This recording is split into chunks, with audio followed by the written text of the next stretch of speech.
Where in the hells is Diablo hiding the runes? That is the burning question on Diablo players' minds, and the one that is lighting up the comment section of my Infinite Spark Farm video. So I took it upon myself to find the answers to these questions. I blazed a trail across burning deserts. I bushwhacked through the deepest, darkest jungles of Nahantu. I explored the depths of the frozen caves and the frosty mountain peaks. I trudged through the decaying, putrid, disgusting swamps of Hezwar, leaving no stone unturned, no vase unsmashed, no slime jar unslimed, no basket unbashed, no container unchecked, putting it all on the line to get the answers for you. But seriously, I tried. I did just about every activity in the game short of Dark Citadel, and the truth is, there was not a silver bullet. So what I do have for you is the most optimal things to farm, and one kind of little trick that's going to help you get the most out of the results from that farm. Okay, starting with number 1 on our list, absolutely nothing beats Tribute of Harmony in the Undercity of Kurast for sheer volume and reliability.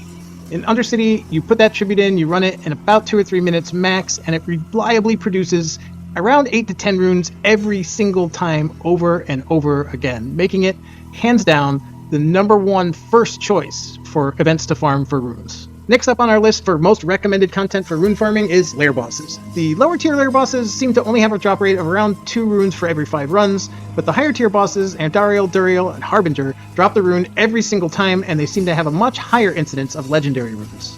And then there's Belial. Belial is a special case because he also drops a rune every single time, but only if you pick the reward for the higher tier lair bosses. So if you're trying to target farm something from the lower tier and you change it to them, you might not get a rune, you'll be using their drop tables. So just remember, if you're doing Belial, leave it default or change it to Duriel or Harbinger, but don't go with the lower bosses if runes is your highest priority. Now, there is one more reason why lair bosses are highly recommended for farming, because when you're farming these runes and you're trying to get mythics, there's always a chance that you get really lucky and this happens. And if this happens, then you might not need to craft mythics anymore. Now, the third most recommended content for rune farming might surprise you, and it is actually the chests in the PvP zone.